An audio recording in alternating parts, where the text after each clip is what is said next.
ayer, ¿verdad? Ayer compartí ah, lo relacionado con el tema de vibraciones libres amortiguadas. Es un poco largo porque son muchas derivaciones matemáticas. Entonces, partí en dos videos para que no sea muy largo todo uno completo, ¿verdad? Si fuera uno solo como es, dura como hora 50.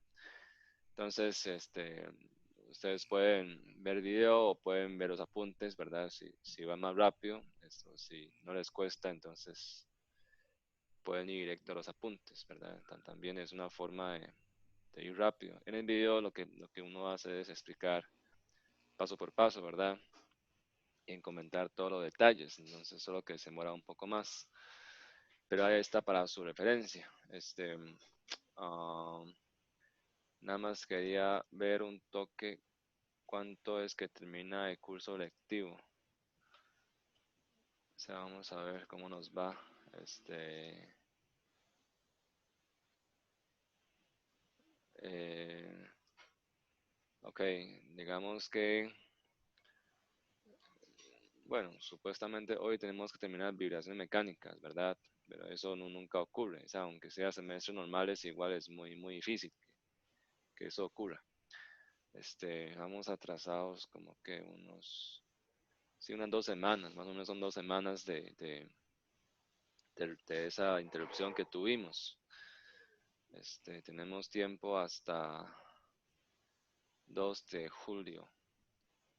O sea, entonces examen que queda sería para el jueves 9, ¿verdad? O sea, tentativamente no hay segundo parcial, entonces ganamos un día ahí. Y espero que puedo cubrir algo de cuerpos rígidos, ¿verdad? Para ver si lo logramos. Y sobre el proyecto, no he tenido chance de hacerlo, espero pueda hacerlo esta semana y ya dárselos, ¿verdad? Para que lo pueda hacer durante el mes de junio y julio, ahí con todo el tiempo que gustan. Y no sé si hay alguna pregunta de curso o comentarios al respecto. Si no, entonces podemos ya explicar un poco de tema de vibración amortiguada, digamos, las partes de las derivaciones. En detalle se puede ver en video, ¿verdad? Pero nada más para comentarles las ideas principales y digamos, la esencia del asunto. No sé si hay alguna pregunta o comentarios. Profe, entonces, ¿no tendríamos segundo parcial? Sí, porque tenemos nada más 2 parciales, ¿se acuerdan? Ah, ok. Entonces, nada más sería un examen, digamos, final, ¿verdad? Que cubra tema de vibraciones. O sea, igual vamos a hacer quizzes, ¿verdad? Examen corto. No tan quizzes, son como examen mediano, más o menos, ¿verdad? Son larguillos también, algunos son 2 ejercicios, 3 ejercicios y sobre derivaciones, digamos, de cada parte. De hecho, ya subí tarea 5, ¿verdad? Sobre derivación libre. Todo lo que es derivación libre, sea amortiguado o no amortiguado, ya está en tarea 5, son 5 ejercicios, ahora lo vemos al final.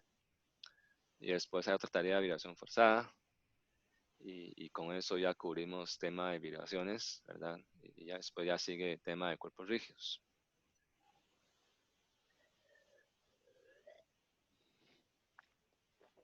¿Ok? Si no hay preguntas por momentos, después se les ocurra, nada más me digan, me dice, ¿verdad? Entonces vamos a entrar a ver, o sea, lo que estamos viendo, bueno, hace una semana es vibración libre, no amortiguada, ¿verdad? O sea, estamos tratando de resolver la ecuación diferencial de un sistema masa resorte, ¿verdad? El propósito final siempre es resolver un sistema mecánico, ¿verdad? Masa resorte, sujeto a fuerza externa. Sin embargo, nos dimos cuenta de que para llegar a ese punto, el primer paso hay que resolver la homogénea, que es cuando la parte izquierda se iguala a cero, ¿verdad? La parte de las fuerzas, ¿verdad? Inercial y elástica está igualado a cero. Entonces se llama eso homogénea, ¿verdad? Que hay que resolver primero. Y eso se llama es esto de resolver eso igual a cero, se llama vibración libre no amortiguada porque no tiene ningún amortiguamiento. Y ese es el problema que encontramos resolviendo esa ecuación diferencial, ¿verdad? O sea, de hecho, si es un sistema masa resorte, de hecho, el DCL está bien hecho. Si ustedes se dan cuenta, o sea, el DCL no hay más fuerzas. O sea, que la amplitud de oscilación va cayendo en el tiempo. Es un efecto, ¿verdad? Que yo comenté en el video de que esa propiedad, o sea, si uno ve la solución final, ¿verdad? Solución final de resolver esta ecuación diferencial. Realmente el DCL no es que falta algo, de hecho el DCL está bien, ¿verdad? Está completo. Solo que la solución que obtuvimos, ¿verdad? De vibración libre, nos dimos cuenta de que si le damos una condición inicial, sea de formación inicial U sub 0 o velocidad inicial U sub 0 punto, la amplitud no decae, ¿verdad? La amplitud permanece igual hasta siempre y eso nunca ocurre, ¿verdad? Sin embargo, de la ecuación de vibración libre no amortiguada, me sirvió para definir lo que se llama frecuencia natural, ¿verdad? Del sistema. O sea, esa es como la lección que yo aprendí de vibración libre no amortiguada, ¿verdad? Que es la homogénea de la ecuación diferencial general del sistema vibratorio sujeto a cualquier tipo de fuerza. También es el primer paso que hay que resolver. Entonces, ¿qué se puede hacer, verdad? O sea, comentaba en el video, ahí hay más detalles de que eso es porque cualquier material, ¿verdad? Cualquier sistema mecánico, o sea, cualquier sistema elástico, perdón, cualquier elemento elástico, ¿verdad?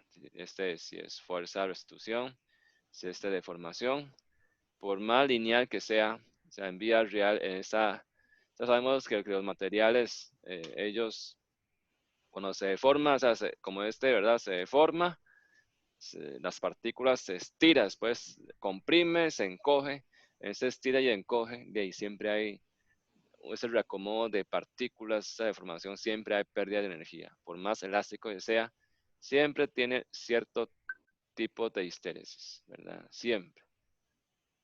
Aunque por más baja que sea, siempre hay algo, ¿verdad? Entonces sabemos de que ese área dentro de la curva del diagrama fuerza-deformación es trabajo, ¿verdad? O sea, ese área, ese trabajo realizado, trabajo, ¿verdad? Y si hay trabajo, hay pérdida de energía. Solo que esto es muy difícil modelarlo. O sea, esto no, o sea, ¿cómo lo modelo matemáticamente? No hay una función. O sea, usted no puede encontrar una función que tenga esa forma, ¿verdad? O sea, además es no lineal. O sea, no sería lineal. Y si no es lineal, no hay solución así tan elegante. Ese fenómeno de que la amplitud decae, ¿qué puede provocar?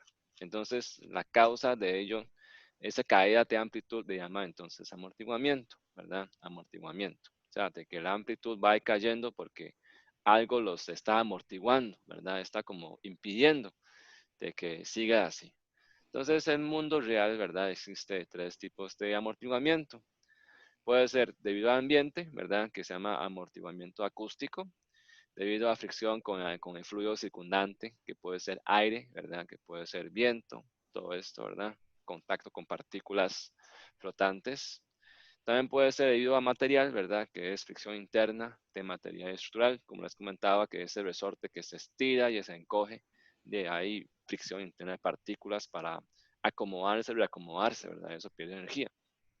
También puede ser debido a interfaces, ¿verdad? De que todo sistema mecánico, los sistemas estructurales, están conectados de una forma mediante vínculos o mediante pernos, remaches y todos esos interfaces, ¿verdad? O sea, son interfaces, digamos, que pueden estar, aun por más mínima que sea, pueden tener un poco de rozamiento y eso hace perder energía, ¿verdad? Entonces, en el mundo real existen estos tres mecanismos que hace que se amortigue el movimiento oscilatorio, ¿verdad?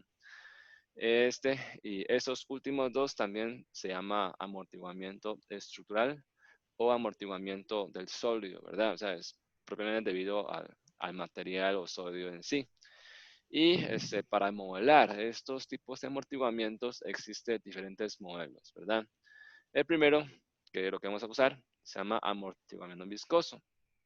En el video Les comentaba que ustedes hicieron en tarea 3. De hecho, este ejercicio está ahí a propósito, ¿verdad? De que hay un globo.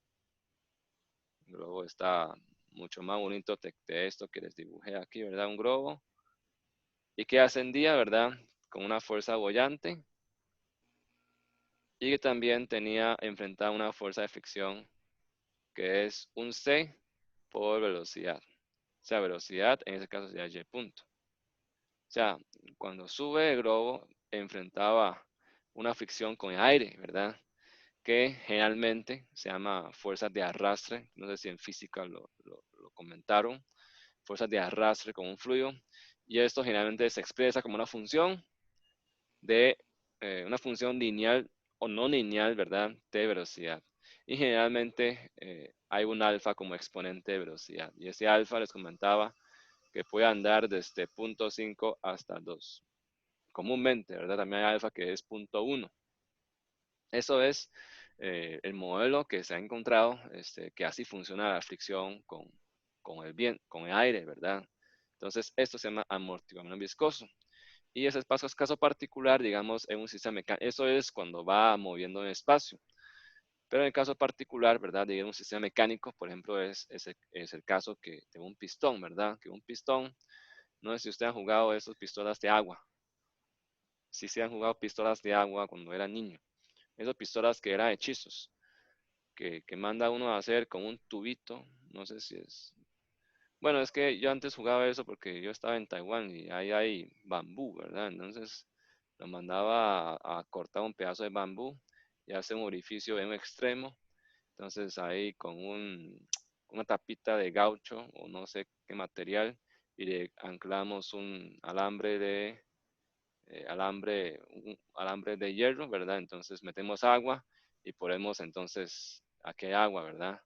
Entonces podemos dispararle a los compañeros con eso. Bueno, ese es como un poco de historia de lo que uno hacía antes, ¿verdad? O sea, ese efecto, si uno trata de empujar rápido, usted va a sentir que el agua sale con mucha presión, o sea, sale con mucha velocidad, pero usted va a costar mucho. Y cuando uno quiere disparar algo, generalmente hace fallar esa etapa.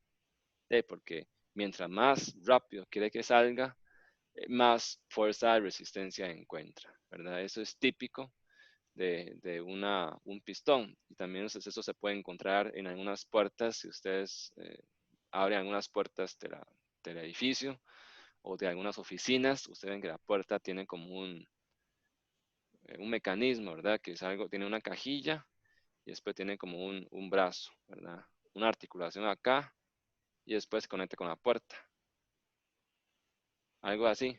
Y que mientras más rápido tira la puerta, más rebota o más lo frena, ¿verdad? Eso es porque también, esa cajilla tiene es un pistón, ¿verdad? No sé de qué forma, pero que ejerce una fuerza dependiendo de la velocidad. Solo que puede ser función no lineal de velocidad o función lineal de velocidad. Entonces, en el video ahí mostré, ¿verdad? Algunos gráficos cuando esa fuerza de amortiguamiento es función lineal o función no lineal, ¿verdad? Ahí hay diferentes, esto es velocidad. Entonces, ese es un tipo de fuerza de amortiguamiento que se llama amortiguamiento viscoso. Y la ventaja de esto, ¿verdad? De este amortiguamiento, de este tipo de amortiguamiento es que yo puedo, sin mucho error quizás, ¿verdad? Si yo uso el modelo lineal de amortiguamiento, C por V, o sea, en nuestro caso sería C por U punto, que es velocidad. Entonces se me convierte en una fuerza que es lineal, función lineal de velocidad. Y esto me simplifica mucho el problema de solución, ¿verdad? Ese es un tipo de amortiguamiento, ¿verdad? Que existe en los sistemas estructurales, ¿verdad? Sea en ingeniería mecánica, que se usa mucho. Esos son los que se ven en los compensadores de los carros. Los carros o los motos tienen estos, ¿verdad? Que se llaman compensadores, son carillos, de hecho. En los motos a veces esto lo tiene en paralelo con un resorte. O sea, si usted ven algunos motos que tienen resorte de esto rojo y tiene un compensador e interior, ¿verdad? De hecho, eso es un sistema de suspensión. Resorte, o sea, los motos, los vehículos, es un ejemplo típico de, de una masa como un cuerpo rígido de que tiene resorte, amortiguador. Y eso se pega a la llanta. Resorte, amortiguador. Y se pega a la llanta. Por supuesto, es un cuerpo rígido, ya no es un solo una partícula, porque puede rotar, puede hacer movimientos así, ¿verdad? De rotación. Igual si ustedes alguna vez ha viajado en tren, ¿verdad? Asómese por abajo, ¿verdad? No se metan por debajo de la rueda, por supuesto, pero fíjese en las llantas de los vagones, de los trenes, tiene resorte y amortiguador, ¿verdad? O sea, son sistemas bastante ideales de sistema masa, resorte y con un pistón instalado, ¿verdad? Son sistemas muy típicos. Eso se puede encontrar en muchos lados, ¿verdad? En los medios de transporte. Otro tipo, este es un tipo que está muy presente en sistemas mecánicos, ¿verdad? Ingeniería mecánica. En estructuras civiles, lo que más encontramos se llama amortiguamiento histerético, ¿verdad? Sea, por ejemplo, en los ciclos de histéresis de acero, ¿verdad? Cuando acero se plastifica, como esto que muestra, ¿verdad? Entonces empieza a perder energía mediante histéresis. Y como les comentaba al inicio, por más lineal que sea, ¿verdad? Y por más elástico que sea esto, ¿verdad? O sea, por más elástico que sea esa deformación, ya igual tiene siempre algo de histéresis. Entonces, realmente el amortiguamiento que nos encontramos, ¿verdad? En caso nuestro, de un sistema estructural o sistema compuesto por sólidos, ¿verdad? Ese amortiguamiento realmente es este tipo, se llama amortiguamiento histerético, ¿verdad? Que pierde energía debido a esa deformación, ese estira y encoge de los materiales. Y también hay un tercer tipo, que también es muy común, ¿verdad? Que es amortiguamiento de Coulomb, que es debido a fricción que se opone, fricción seca, que se opone al movimiento entre dos superficies. ¿Verdad? Por ejemplo, existen unos apoyos en los puentes que se llama Friction Pendulum Bearings, ¿verdad? FPB, ¿verdad? O FPS, o sea, sistema de péndulo de fricción. ¿Qué es? Que en los apoyos les comentaba, no sé si les comentaron eso en, en estática, los puentes son una viga que abarca una luz libre, ¿verdad? Entonces, muchas veces yo ocupo que tenga libertad de desplazar en X, ¿verdad? Para, para cuestiones de temperatura y eso, ¿verdad? Para que pueda tener libertad, grado de libertad horizontal. En algunos casos, ¿verdad? De, cuando son puentes continuos, por ejemplo, ¿verdad? Puentes continuos de muchos apoyos, ¿verdad? Entonces hay problemas de cómo hago esos patines, ¿verdad? Y cómo articulo. Todo eso de articulación en papel es fácil, cómo se hace en realidad. Y además tengo que garantizar algún grado de libertad para que pueda expandir y todo eso. Y si yo pongo todos como patines, me sale patinando. Si tengo un sismo, ahí patina, ¿verdad? Sale patinando. Entonces, una forma de garantizar de que, o sea, que tenga grado de libertad horizontal para los eventos que se presenten, sea cambio de temperatura o sismo o cargas vehiculares, ¿verdad? Vean que los vehículos pasan y los vehículos pasan, cuando pega un frenado, el freno depende de la fricción, ¿verdad? Con la superficie de rodamiento del puente y esa fricción le transmite al puente, entonces va a provocar, debido a fricción, cargas longitudinales. Entonces, ¿cómo puedo, o sea, no sobrecargar estas articulaciones y también evitar de que si pongo todos como patines, me sale patinando el puente, ¿verdad? Pues no hay restricción horizontal, una forma es esto, ¿verdad? Una superficie circular o parabólica donde hay fricción, ¿verdad? Entonces, cuando ocurre, por ejemplo, un sismo, ¿verdad? Ocurre un sismo, entonces la fuerza supera la fricción, entonces este apoyo se desliza, pero llega a un punto, se desliza, ¿verdad? No va a quedar ahí, sino por gravedad va a tender a volver a centrarse en su posición original, ¿verdad? aunque no va a centrarse totalmente en posición original porque hay fricción, ¿verdad? Pero por lo menos no va a perder estabilidad, o sea, no va a tender a perder equilibrio, sino que va a volver a posición original. Entonces, ese tipo de sistemas también se usan mucho en puentes o edificios, ¿verdad? Edificios aislados, que les comentaba un día de estos que vamos a ver más adelante. Entonces, básicamente existen esos tres tipos de amortiguamiento. No necesaria pregunta hasta acá.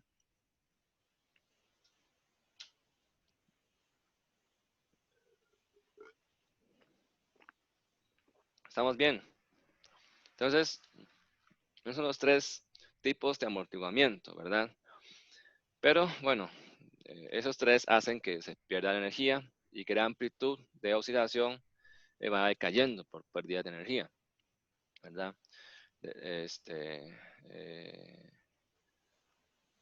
bueno, después comento eso, ¿verdad? De hecho, vibración es un fenómeno de intercambio entre energía elástica y energía cinética, ¿verdad? Eso podemos comprobarlo después, pero eso lo vemos más adelante. Entonces, ¿cuál de esos modelos me sirve más para modelar amortiguamiento? Ya les comentaba que esto es la realidad, pero a veces realidad es difícil representarlo matemáticamente. O sea, eso hay que tener esa idea, digamos, claro, ¿verdad? De que muchas veces uno quiere ser lo más realista posible, ¿verdad? La ciencia busca eso. Pero si la realidad es compleja de modelar y que el resultado me resulta muy tedioso o inmanejable, entonces la solución no estaría tan... O sea, puede ser el modelo más completo que sea, pero puede inclusive tener algunos elementos o factores que no esté tomando en cuenta y que puede realmente echar a perder todo esa, digamos, detalle que uno quiere llegar. En cambio, este modelo que les comentaba, que es viscoso, que la fuerza de amortiguamiento, ¿verdad? En el caso del modelo lineal de amortiguamiento viscoso, la fuerza de amortiguamiento es una función lineal de velocidad. Entonces, este modelo, si yo lo uso, ¿verdad? Me resulta en una ecuación de movimiento lineal, ¿verdad? Diferencial ordinaria lineal de segundo orden y de coeficientes constantes. O sea, no me cambia respecto a lo que ya he resuelto antes. Y esto entonces me facilita o sea, encontrar una solución en forma cerrada. O sea, no una solución mediante método numérico, sino una solución, digamos, totalmente analítico, ¿verdad? Y eso que uno busca, un modelo así. Entonces, para representar ese efecto de amortiguamiento presente en los sistemas mecánicos o estructurales, entonces lo que hace uno, aunque no tiene esto, ¿verdad? Comenté en video de que uno usa una cajilla con un pistoncillo para representar en forma de un ideograma ese pistón viscoso, ¿verdad? Que se le conecta a la masa deslizante, aunque en realidad no existe. O sea, puede ser que en realidad solo es un resorte, pero siempre uno le conecta, ¿verdad? En forma análoga. O sea, ese es un modelo análogo para representar, ¿verdad? Y para tomar en cuenta que existe un efecto de amortiguamiento. Por supuesto, realmente les comentaba, no existe. O sea, realmente no hay esto. Lo que hay es amortiguamiento histerético, ¿verdad? Debido a ese estira y encoge del resorte. Pero debido a simplicidad matemática, ¿verdad? Yo incluyo esta fuerza. Vean que esa fuerza es dependiente de la velocidad y realmente la fuerza de amortiguamiento histerético es dependiente de deformación. No es correcto, pero me conviene. O sea, la solución es sencilla. Además, después de verificar experimentalmente, veo que funciona perfecto. No sé si me explico. O sea, a veces uno necesita hacer eso para poder representar fenómenos más complejas, de alguna forma análoga, aunque no sea cierto, pero funciona bien. Ingeniería busca eso, ¿verdad? Modelos sencillos que me permiten interpretar, extrapolar y predecir sus comportamientos mediante modelos sencillos. Por eso es que adoptamos este modelo de amortiguamiento viscoso, ¿de acuerdo? No es que haya, o sea, realmente, bueno, puede ser que hay sistemas que sí usan realmente un pistón instalado, ¿verdad? Para amortiguar el movimiento, como vamos a ver en tema de vibraciones forzadas. Pero para cualquier obra civil, si uno ve esto, no es que O sea, puede ser que tenga o puede ser que no tenga, pero nada más es un modelo equivalente, ¿verdad? Análogo para representar ese efecto de amortiguamiento. Entonces, eso se llama sistema de masa resorte amortiguador. ¿Ok? Y que esa fuerza de amortiguamiento es función lineal de velocidad. Y eso me hace tener una ecuación diferencial, ecuación de movimiento, que solución ya es conocida de Euler, ¿verdad? Y hay que empezar, o sea, este sería la ecuación completa. El tema anterior, que es vibración no amortiguada, de hecho nada más es como introducción. Ahora ya estamos tomando en cuenta ya los efectos del mundo real, entonces eso sería más realista. Pero para resolverlo, igual hay que empezar desde la homogénea, que sería vibración libre amortiguada. ¿Ok? Y que aquí entonces ya estos detalles se pueden ver en el video, ¿verdad? Hay que sacar las raíces de la ecuación característica igual, pero aquí las raíces son más complejas y que dependiendo de lo que está entre raíz cuadrada puede haber tres casos. Entonces uno hace de agrupa los términos que están en raíz cuadrada y encontramos que esta razón de c entre 2 omega n y m por m es determinante para decir si las raíces son repetidas, ¿verdad? Puede ser igual a cero, entonces quedan raíces repetidas. Pueden salir raíces reales o pueden salir raíces complejas cuando esta razón de estos parámetros es menor que 1, ¿verdad? Por eso es que se define esta razón de C entre 2 omega nm, factor o razón de amortiguamiento, y es adimensional, ¿verdad? Es una razón, es un factor, ¿verdad? Adimensional. Y se llama casi, o rabo de chancho, ¿verdad? Porque da muchas vueltas ahí. Entonces, la solución se llegaría de esa forma, ¿verdad? Con casi. Y son tres casos, ¿verdad? Si casi es mayor que 1, por eso es que con casi es 1, también le llama a uno 100%, ¿verdad? Porque cuando casi es 1 es la divisoria, le llama a eso 100%. Cuando es menor que 1 se llama sobreamortiguado y cuando es menor que 1 le llama subamortiguado, ¿verdad? Y generalmente les comentaba en video que en obras civiles casi es muy bajito. En las estructuras de acero, o sea, cualquier obra de acero, casi es 0.01. Es adoptado comúnmente como 0.01. Eso es 1%. Bajísimo, ¿verdad? Obras de concreto reforzado es 0.05, 5%. Y no hay ninguna obra civil en el mundo que supere 20%. O sea, estamos en el caso subamortiguado siempre, ¿verdad? Entonces, el caso C es el caso que más nos interesa, porque quizás en sistemas mecánicos, en ingeniería mecánica, ¿verdad? En los vehículos o en los sistemas mecánicos que se construye, vean que eso casi depende de la masa. Y la masa de las obras civiles son muy pesadas, son muchas, ¿verdad? Es gran cantidad de masa. En cambio, en sistemas mecánicos puede ser que la masa es bajita, no se puede alcanzar un casi altillo, ¿verdad? Pero en caso nuestro, siempre es caso subamortiguado, ¿verdad? Entonces, en los videos pueden ver un poco la solución del caso sobreamortiguado, ¿verdad? Y el caso crítico. Esas son repetidas. Eso está en el primer video, ¿verdad? Lo pueden ver para saber un poco cómo es la solución, ¿verdad? Pero en caso nuestro vamos a enfocarnos más en caso subamortiguado, ¿ok? O sea, ya esto, si les gustan, ¿verdad? Ahí pueden ver los detalles o si ustedes son buenos leyendo, entonces lo leen nada más, esto es paso por paso, ¿verdad? No hay, o sea, creo que es bastante claro. Entonces, el caso subamortiguado, igual, ¿verdad? O sea, son dos raíces y me quedan por determinar las constantes A y B, ¿verdad? Entonces hay que derivar una vez, sale larguito, ¿verdad? Porque es un producto y encontrar A y B, que salen números complejos, ¿verdad? Pero igual, mismo truco que hemos explicado antes en vibración libre no amortiguada, podemos, o sea, o trabajar con números complejos, ¿verdad? Entendiéndote que todo esto es, todo número complejo es, o sea, que esa forma exponencial compleja, ¿verdad? Es una forma polar de escribir un número complejo. Y solo que necesita es de una función en el tiempo, ¿verdad? En este caso es omega amortiguado, omega t. O sea, necesita varía en el tiempo. Entonces, este vector complejo, eje y es eje imaginario, x es real, ¿verdad? Ese vector tiene una amplitud ρ y gira con una tasa de omega sub D en este caso. Y con eso puedo saber cuál es el periodo, ¿verdad? Y todo eso.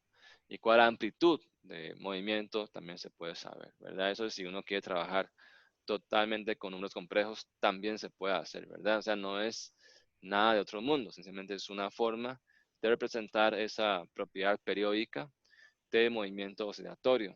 Y como uno está acostumbrado a trabajar con senos y cosenos, pues entonces usamos identidad de Euler para convertir estos exponenciales complejos no en forma de un vector en plano polar, en plano complejo, sino que lo convertimos a senos y cosenos, ¿verdad?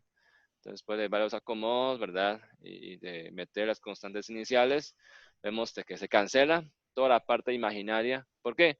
Porque toda la solución, sean las raíces, sean los constantes A y B, son conjugados complejos. Y los conjugados complejos siempre es A más BI, A menos BI, y juntando todo se va a cancelar siempre esos dos, siempre, ¿verdad? Entonces, eso es de esperarse, y ese es el truco de que inventó Euler, ¿verdad? Entonces, al final la solución se vuelve a ser sinusoidal, ¿verdad? Y que después puedo emplear el mismo truco, ¿verdad? Que usamos en migración libre, y convertirlo a un solo sinusoidal, en este caso, para que sea traslación positiva, usamos un coseno, ¿verdad? Menos un ángulo inicial de fase. La solución tiene tres partes, bueno, dos partes, ¿verdad? Este es el rho de la amplitud, ¿ok? Este es el rho de la amplitud, ¿verdad? Pero esa amplitud va acotado, ¿por quién? Por exponencial complejo. Que podemos ver gráfico acá, ¿verdad? Entonces esa amplitud va acotado, entonces va cayendo de amplitud siguiendo esa función exponencial compleja, ¿verdad? Vean que eso decae rápidamente, bueno, depende del CASI, ¿verdad? Que es la tasa de decaimiento. Esto era envolvente ρ por exponencial negativo, ¿verdad? Es conocido como la envolvente. Y este otro es de sinusoidal, ¿verdad? Término sinusoidal. Y esto se ilustra en el gráfico, ¿verdad? El rojo sería sin amortiguamiento y el negro sería amortiguado. Y uno ve ya esto es más realista, ¿verdad? Esto de hecho es proyecto, ¿verdad? Proyecto, les comentaba, no he podido preparar los digamos, enunciado, pero si usted escoge el tema de vibraciones, entonces usted va a ver esto con las mediciones que usted va a hacer, de que la amplitud decae y concuerda bastante bien, ¿ok? Okay. Y aquí es un poco comparación, ¿verdad? ¿Qué pasa si tengo 1%, 2%, 5%, 10%, 20%, sin 1%? Se me comentaba de que les comentaba, ¿verdad? 1% es, por ejemplo, estructuras de acero. Entonces les comentaba en el puro inicio de este tema, ¿cuándo es que puede ocurrir vibración libre?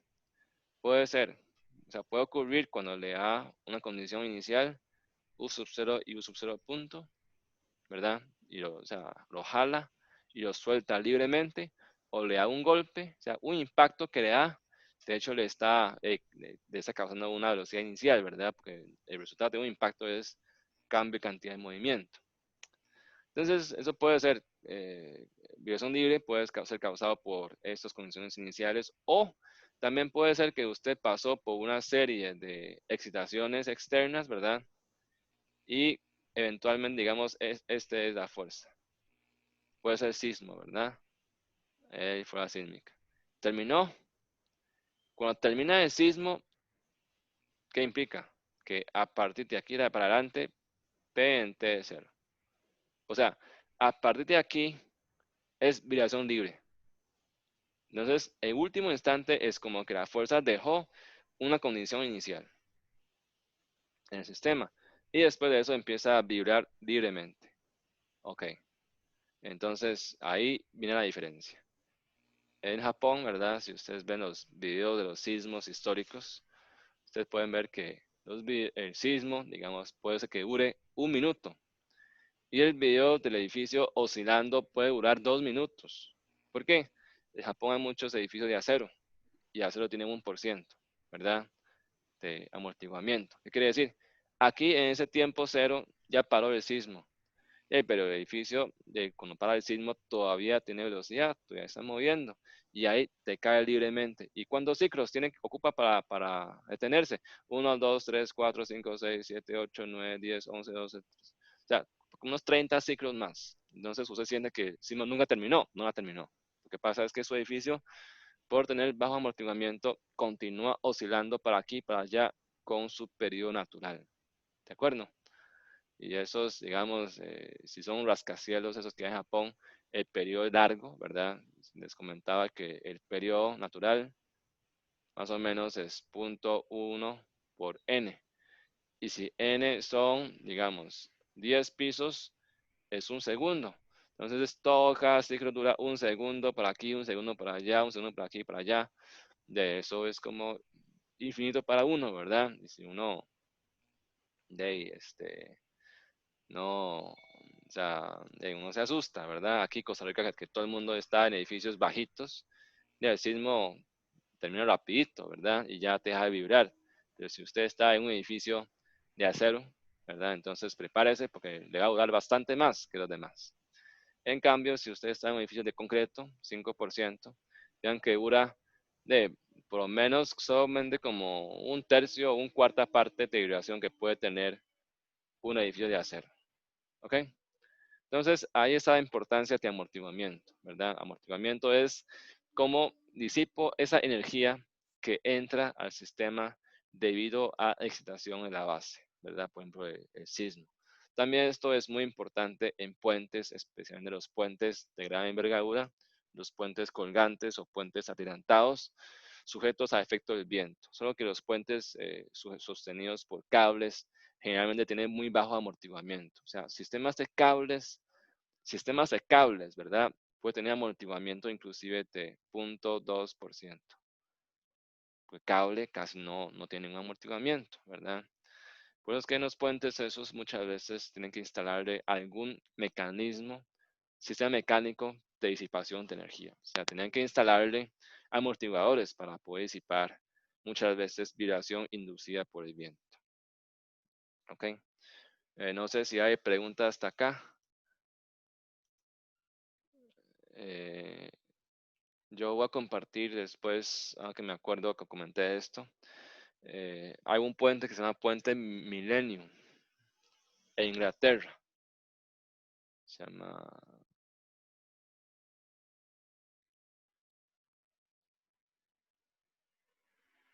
Puente Millennium, ¿verdad? Es un puente peatonal muy elegante. O sea, parece el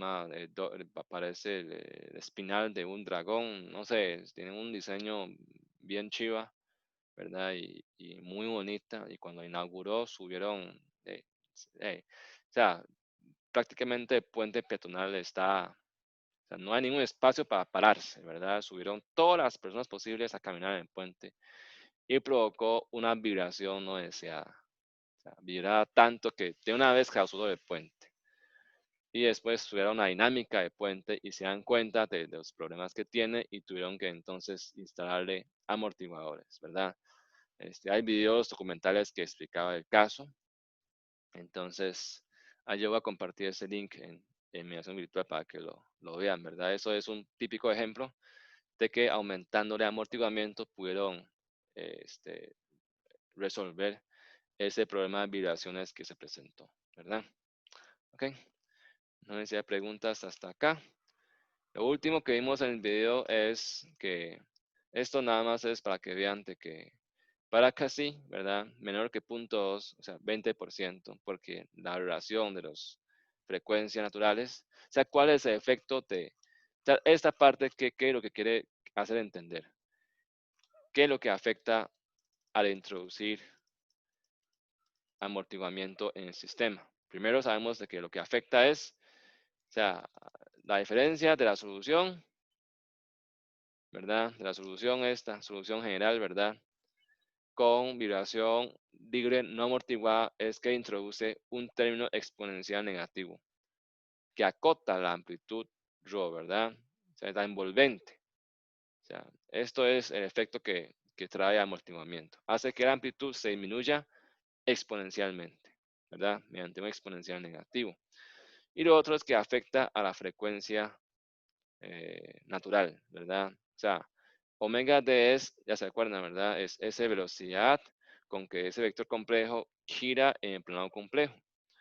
Entonces, omega d, ya comentamos de que es omega n por 1 menos casi al cuadrado. Para casi muy pequeño, vean que casi, si es 0.01, si casi es 0.02, hasta inclusive si es 0.2, ¿verdad? Eleva eso al cuadrado y uno le quita eso de nada y le pone raíz cuadrada, es todavía menos, ¿verdad? Entonces, lo que quiere decir es que cuando casi es bajito, o sea, solamente si casi es menor que 20%, se puede asumir que la frecuencia natural circular, ¿verdad? El caso sin amortiguamiento es igual que el caso con amortiguamiento, ¿ok? O sea, vean que ese 10% me afecta levemente, ¿verdad? Muy poquito. Hay un poco de desfase debido a amortiguamiento. Pero aquí lo que quiere decir es que para efectos prácticos, ¿verdad?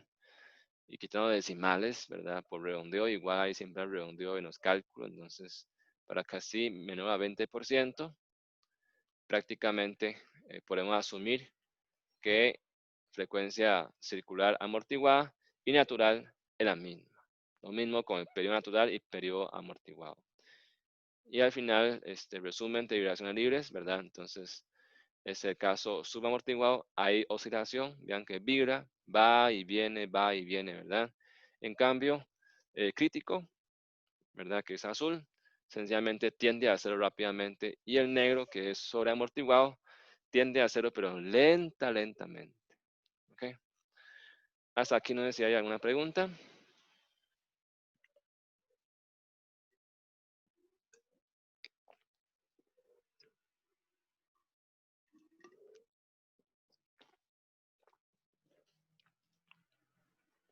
¿Preguntas? No. Estamos bien.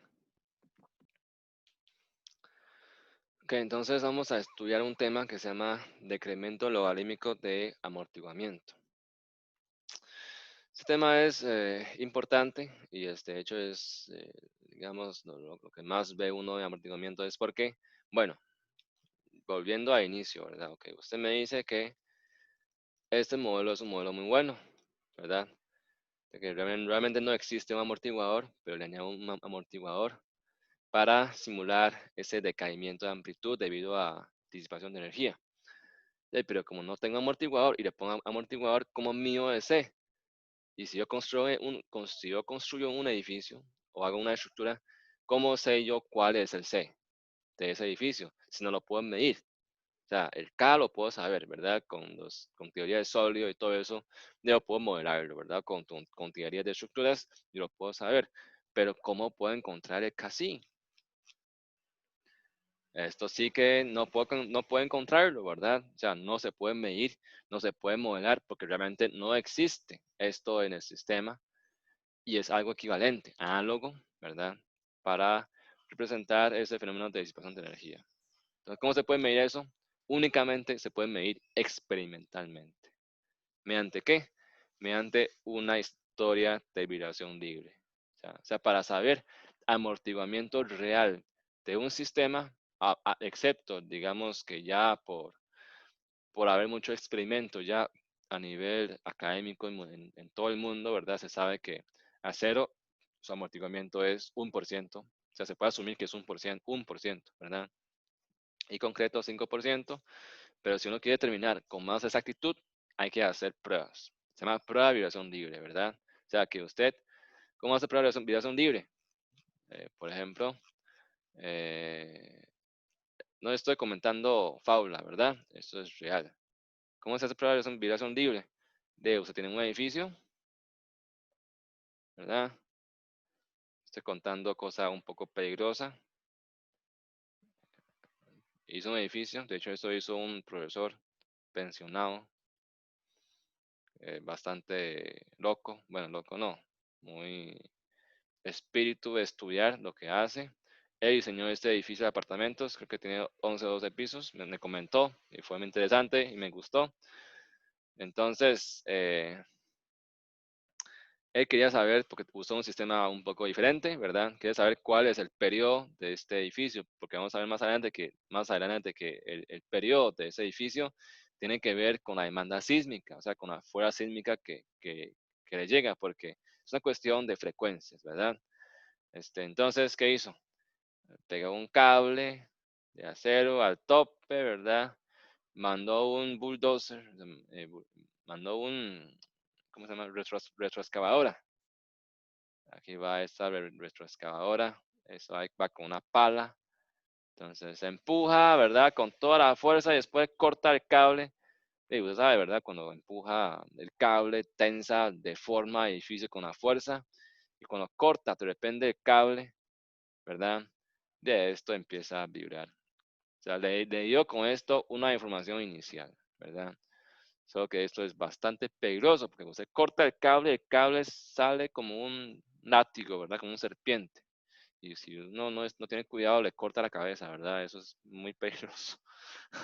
Ok, pues tiene una tensión ya bastante, tiene una energía en el cable, de repente libera esa energía, de eso sale volando, ¿verdad? El cable. Se hace esto así, ¿verdad? En los puentes igual, ¿verdad? En los puentes, digamos, esta es la sección transversal de un puente. Aquí van los vehículos, ¿verdad? Y aquí va la pila. Entonces, si quiero saber cuál es el periodo en sentido transversal del puente, ¿verdad? O sea, va moviéndose. Muchos han hecho eso, ¿verdad? Igual, en un río va con un barco que con buen motor lo jala. Y ahí igual hace un mecanismo de liberación súbita o corta el cable y empieza a vibrar el puente, ¿verdad? Eso le causa vibración libre. Pero todo eso es bastante peligroso. ¿Ok?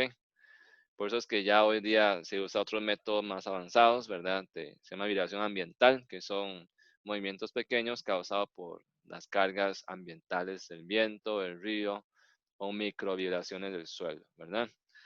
Si fuera un puente en sentido vertical es más sencillo, ¿verdad? Si quiere provocar vibración libre, alguien de aquí vive en una casa de 2 pisos. Sí, profe. Entonces, para causar vibración, si usted quiere saber cuál es el periodo de entrepiso de su casa, usted nada más tiene que poner el celular suyo. Vean que eso puede ser un buen experimento para el proyecto. Bueno, yo voy a pensarlo.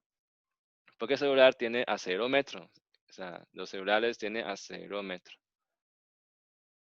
Mi aceleración, por supuesto, el celular lo usa como giroscopio, para saber orientación del celular, ¿verdad? O sea, mide dónde va la aceleración G y sabe entonces cuándo rotar pantalla, cuándo no. Pero tiene acelerómetro incluido. Entonces, esto puede medir aceleración de cualquier cosa. Es un acelerómetro de chip, ¿verdad? O sea, es acelerómetro hecho de chip. Entonces, usted puede descargar una app, ¿verdad? Una app que mide aceleración y se puede, entonces, llega, ¿verdad? Se monta en el piso, segundo piso, usted pega un brinco y cae en el piso. ¿Qué está haciendo? Le está dando un golpe. Ese golpe provoca velocidad inicial en entrepiso. Entonces usted puede, quizás, no sé, no estoy seguro, tal vez puede medir una historia de vibración libre del entrepiso de su casa. Porque eso es vertical, no es muy fácil, ¿verdad? Usted pega un salto y brinca y va a sentir que el piso le mueve, ¿verdad? Y que sale a la mano regañando a usted. ¿Qué está haciendo, verdad? Bueno, puede hacerlo ya, ahorita o después, ¿verdad? Para sentir esa vibración libre que experimenta el piso de la casa. Así uno puede saber cuál es ese amortiguamiento que tiene entre el piso de su casa, ¿verdad? Ok, entonces después de tener esa historia, digamos que ya hice esa prueba, ¿verdad? Eh, digamos que tengo esto. Y después, ¿cómo hago? Tengo el registro de esto y cómo hago para encontrar vibración libre. Ok, entonces ahí viene el método que se llama decremento logarítmico de amortiguamiento, porque la tasa de decaimiento de esa amplitud se en forma logarítmica, ¿verdad? Porque es un exponencial complejo. Entonces, el decremento logarítmico se define así, ¿verdad? El delta, que es logaritmo natural, y suponiendo que ustedes pueden medir los picos, ¿verdad? Los picos de viración libre, ¿verdad? Los picos, por ejemplo, ¿verdad? A veces antes de que apareciera instrumentos, quizá es difícil medir toda la historia. Yo voy a probar, no, voy a ver si puedo con mi celular, a ver si puedo medir algo. Y después que yo quizá pueda hacer el proyecto de esa forma. Buena idea se me ocurrió para que el proyecto sea interesante, que puedan tomar datos con el celular. Entonces, antes de que apareciera instrumentos, quizás solo puedo medir los picos, ¿verdad? Entonces, yo puedo decir que, ok, este pico es U sub 0, U1, U2 y ahí va hasta algún pico. Este es UN y este es UN menos más 1, ¿verdad? Igual con los picos negativos. Estos U significa eso, ¿verdad? Ok, ¿cuál es la solución? Bueno, voy a subir un poco más esto para que me dé campo. Ok, entonces, yo sé que la solución es así, ¿verdad? Solución es U es rho por exponencial negativo de casi omega n t por coseno de omega sub d por t menos phi. Esa es la solución. ¿Ok?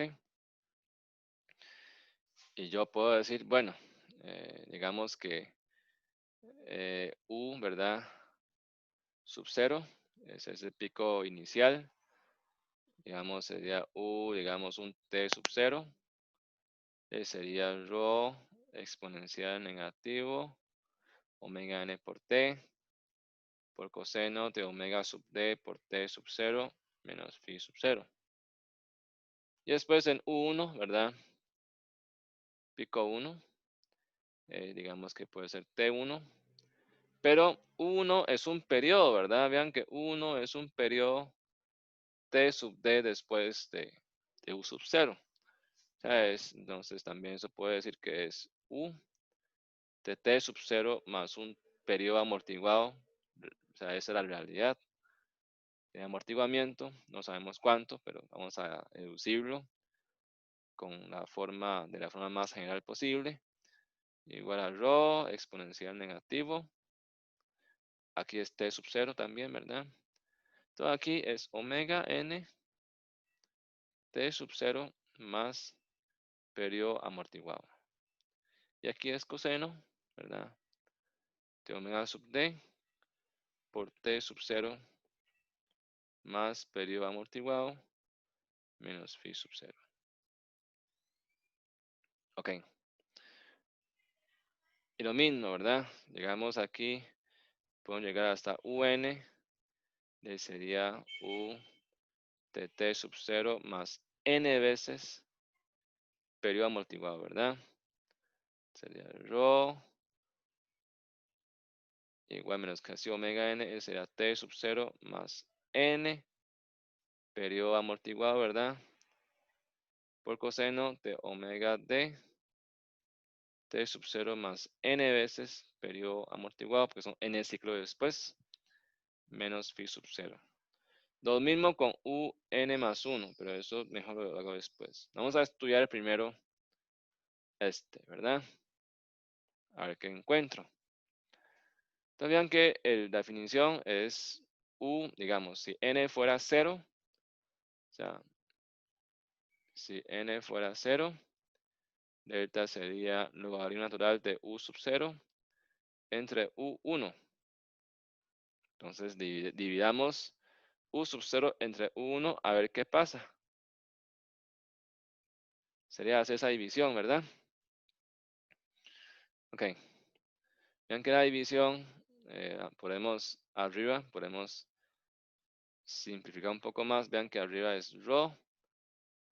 Vean que perdón, más bien voy a acomodar abajo que hay más gente, ¿verdad? Aquí abajo, vean que aquí en lado exponencial, ¿verdad? Es una suma, entonces puedo separarlo en dos. Abajo sería rho exponencial negativo menos casi omega n por t sub 0 por el mismo exponencial negativo pero por un periodo amortiguado, ¿verdad? Por un TD, por un coseno.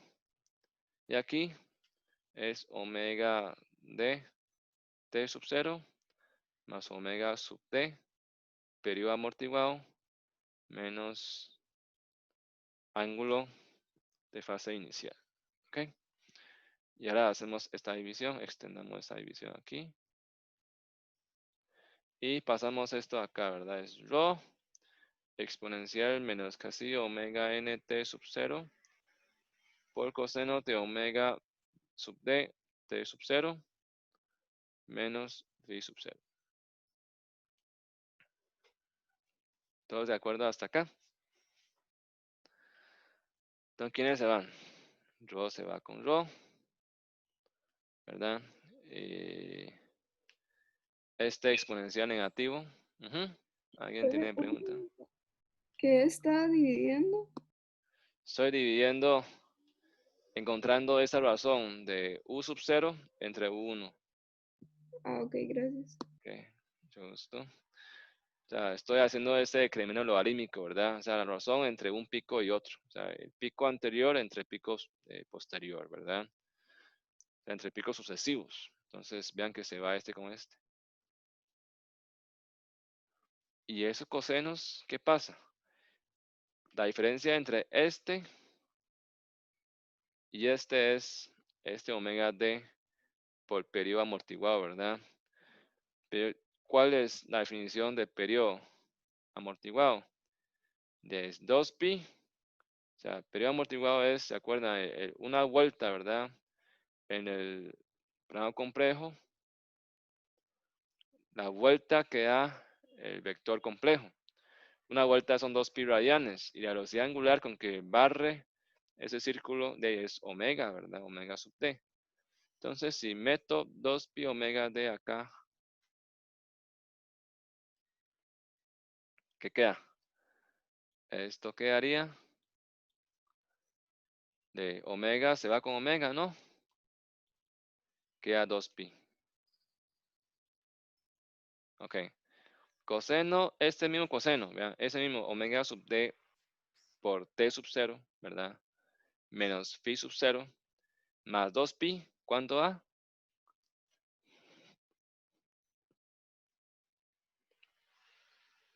Esa pregunta para ustedes.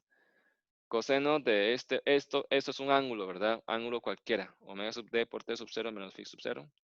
Más 2pi, sabían que el mismo ángulo. Más 2pi, ¿cuánto da? Lo mismo.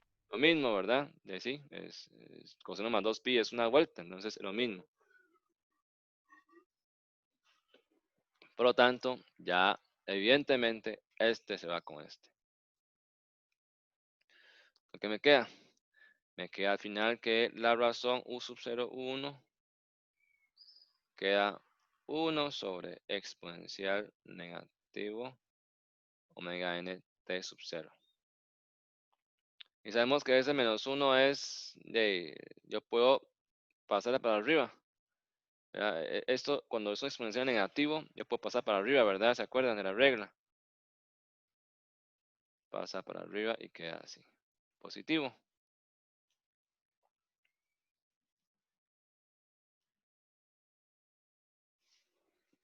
¿Todos de acuerdo?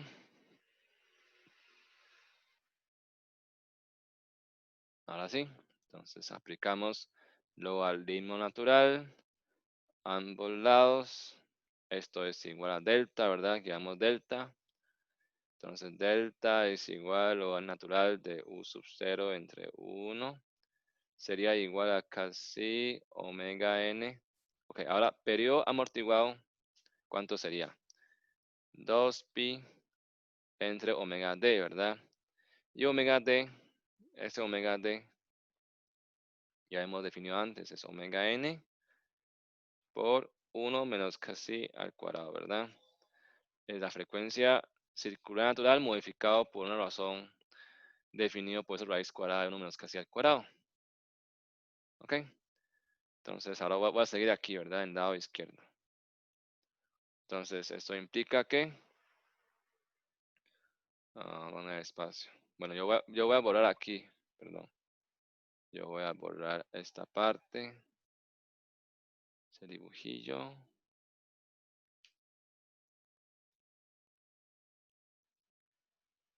Ok. Y entonces yo sé que delta es casi. Vean que aquí ya, aquí abajo, ¿verdad? Ya omega se fue con omega. Entonces quedaría casi por 2pi entre 1 menos casi al cuadrado.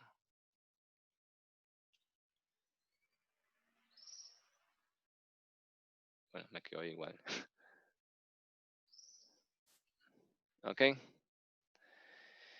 Y que si casi, bueno, me quedó muy feo casi, es menor a 0.2, o sea, 20%, ¿cuánto da 0.2 al cuadrado? 0.04. Y 1 menos 0.04, raíz cuadrada, ¿cuándo va? ¿Alguien tiene calculadora ahí para que me ayuden? No la calculo aquí. ¿Cuándo la raíz cuadrada de 1 menos 0.04? .97. 1.97, ¿verdad? O sea, esto, ¿cuánto es? Es 1. Es tercer decimal 0.03, o sea, no afecta casi nada. Más, digamos, imagínense, ¿verdad? Este casi, ¿cómo lo encuentro? Lo encuentro experimentalmente, ¿no?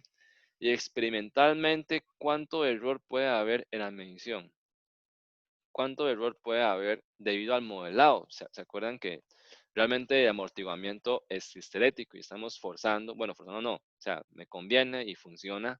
Estoy usando un modelo de amortiguamiento diferente que en realidad, o sea, no es viscoso, realmente es histerético, pero estoy usando un modelo viscoso porque me conviene. Entonces, o sea, con todo ese error, realmente esos decimales ya no importa, eso es casi igual que 1. Entonces, para casi es menor que 20%, esto es 1, sencillamente. Por lo tanto, delta sencillamente es casi 2pi. Mejor escribo como 2pi casi. Entonces, si yo puedo saber delta midiendo experimentalmente, ¿verdad? Entre pico y pico, encuentro esa razón, ¿verdad? Le aplico logaritmo, encuentro el delta, ¿verdad? Paso 2pi a dividir, ya tengo casi. Ya encuentro el casi del sistema. ¿Ok? No sé si me explico hasta acá. Profe, esa raíz y ese wn por 2pi entre wn por la raíz, ¿de dónde salió?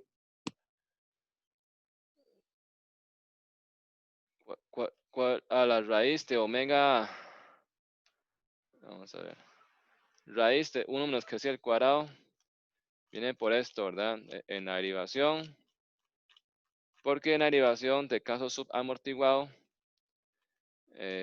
bueno, yo tengo muchas cosas apuntadas, ¿verdad? Pero tal vez se pueden fijar aquí. Aquí se define frecuencia circular amortiguada. Aquí el que marqué, ¿verdad? Que sobresalté, que es omega n multiplicado por 1 menos casi al cuadrado. Porque todo lo que está aquí es frecuencia amortiguada, porque tiene amortiguamiento, ¿verdad? Y defino así porque este omega n multiplicado por raíz cuadrada de 1 menos casi al cuadrado aparece por todo lado. Aparece por todo lado, ¿verdad? Por toda la solución. Entonces, definía así. O sea, es como la relación entre frecuencia circular natural, que es el caso de amortiguamiento, multiplicado por una razón, ¿verdad? Ya tengo la frecuencia circular real de un sistema con amortiguamiento. Entonces, es ese factor de modificación. No sé si me explico. Sí, gracias, profe. Ok, mucho gusto. Profe, ¿y el delta sería el desplazamiento U para nosotros? Delta sería la razón de picos sucesivos.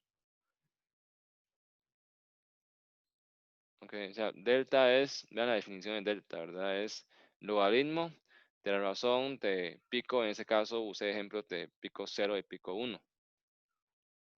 Ok, entonces en este caso es para pico, ¿verdad? Digamos entre 0 y 1. Digamos, no determinado porque, digamos, si yo usara, por ejemplo, en este caso, ¿verdad? Si yo usara n y n más 1, de hecho llego a lo mismo, ¿verdad? T más n más 1 por periodo amortiguado, ¿verdad? ¿Qué sería? Es lo mismo, ¿verdad?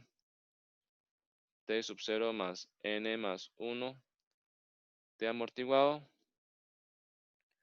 por coseno, ¿verdad? De omega d, T sub 0 más n más 1 periodo amortiguado, ¿verdad? Menos phi sub 0. Si hago división, así como está, ¿verdad? De u sub n entre un más 1, que ya es para cualquier cantidad de picos sucesivos, igual se va a ir rho con rho, se va a ir coseno con coseno porque estoy sumando periodos y periodos, siempre va a ser 2pi, ¿verdad? Siguiendo esa lógica, ¿verdad? N periodo después, o n más un periodo después, siempre son 2pi, ¿verdad? Una vuelta después. Lo que va a quedar aquí, vean que se va a ir t sub 0 con t sub 0, se va a ir n con n y queda 1. O sea, al final, va esta razón un entre un más 1 siempre va a quedar 1 sobre exponencial negativo de omega n por un periodo amortiguado. ¿Ok? Y que después hago lo mismo, paso de negativo para arriba, ¿verdad? Y ya llego al mismo resultado. Entonces, este delta sería logaritmo natural, por eso se llama decremento logarítmico, o sea, eh, eh, la tasa de decremento de picos sucesivos, vean que entre pico n a pico n menos 1, ¿verdad? Eh, aplicando logaritmo natural, sigue una relación, o sea, es una relación lineal con casi. Vean que delta, ya ese delta que es logaritmo, ¿verdad? De la razón de decaimiento. Vean que es una razón de decaimiento, ¿verdad? Entre pico n a pico n más 1. O sea, es una razón logarítmica, ¿verdad? Puede ser más decremento logarítmico. Es una función lineal de casi. Si casi es pequeño. ¿Ok? Es proporcional a casi. Por eso se llama decremento logarítmico, porque sigue una relación logarítmica. No sé si me explico.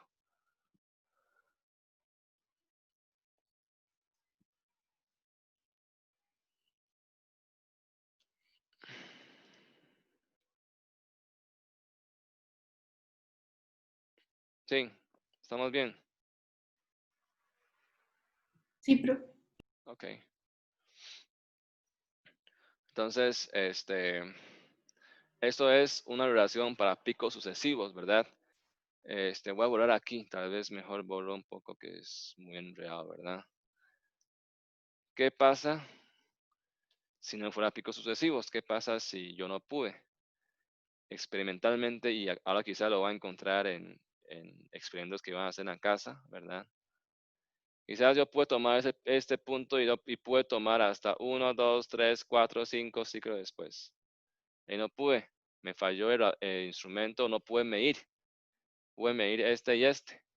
Tengo U sub 0, 1, 2, 3, 4, 5. O sea, puede ser cantidad de ciclos después. Bueno, entonces modificamos esto a un delta J. J ciclo después, ¿verdad? Sería cualquier pico UN entre UN más J. ¿Ok? O sea, siguiendo la misma lógica, ¿verdad? ¿Se acuerdan que cuando aquí es 1, el delta, ¿verdad? Va a quedar 1 sobre exponencial de menos casi omega n por t. Perdón, ajá, por t sub 0. Por t de, ¿verdad? Periodo amortiguado. Cuando es 1, o sea, aquí es 1. ¿Cuánto es j? Y sencillamente es casi omega n periodo amortiguado por J. J ciclo después. Entonces esto implica que delta J, o sea, si fuera J ciclo después, sería, bueno, perdón, me falta aplicar logaritmo, ¿verdad? Porque el delta ya hay que aplicar logaritmo. Sería aplicar logaritmo natural a este, ¿verdad?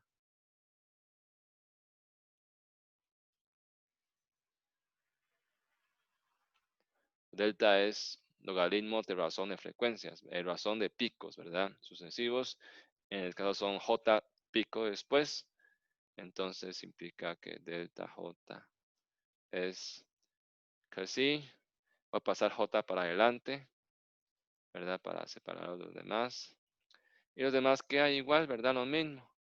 Omega n periodo amortiguado es 2pi entre frecuencia amortiguada, que es frecuencia natural, por menos 1 menos casi al cuadrado. Se va este.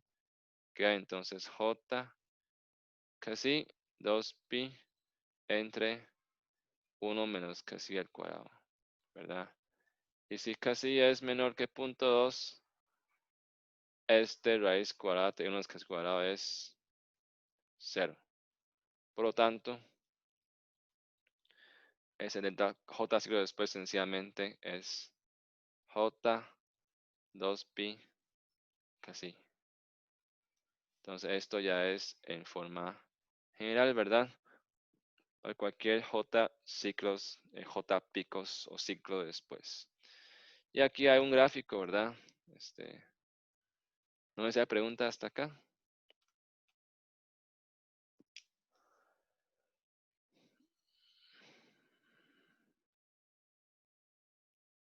Profe, si esa raíz es cero, no se indefine. Raíz no, o sea, esta raíz si fuera 0, tiene que ser casi igual a 1, ¿verdad? Casi igual a 1 es 100%. Y comenté de que, bueno, si fuera el caso, si fuera 100%, no tendría picos sucesivos. ¿Me explico? Porque si fuera 100%, la solución es otra. La solución esta, que tiene oscilación, no sería la correcta, porque cuando es 100%, tendría raíces repetidas y la solución es otra. El caso B, ¿verdad? Amortiguamiento crítico. Por eso es que no aplica. Ese caso sería solo para el caso subamortiguado, porque solo el caso subamortiguado hay periodos de vibración, ¿verdad? En caso de 100%, esencialmente es algo así, ¿verdad? Tiende asintóticamente a cero, no vibra. ¿Ok? Gracias, profe. Mucho gusto. Tal vez nada más, ¿verdad? ¿Hasta cuándo es válido esta ecuación, ¿verdad? Esta simplificación de asumir que casi es menor que 0.2, ¿verdad? Yo puedo despreciar esa raíz cuadrada. Era para poder despejar más fácilmente casi, ¿verdad? Porque si no, si yo despejo aquí, tengo que hacer una cuadrática, ¿verdad? Y cuadrática siempre es más tedioso. En cambio, si yo desprecio 1 menos casi al cuadrado, ¿verdad? Esa raíz cuadrada de abajo, se despeja directo y no incurro en mucho error. Y eso podemos verlo en el gráfico siguiente. Vean el gráfico, ¿verdad? Gráfica casi NGX y el delta, ¿verdad? El delta de picos sucesivos calculados siguiendo la ecuación, digamos, completa y la simplificada, ¿verdad? Vean que esa es la completa, esta es la simplificada. Y vean que si yo hago un zoom a la imagen, bueno, puedo hacer zoom.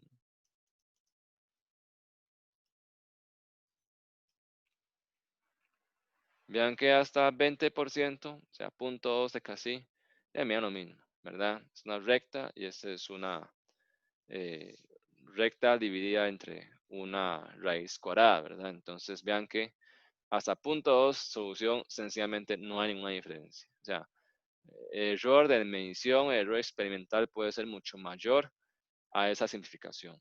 ¿Ok? No sé si me explico hasta aquí.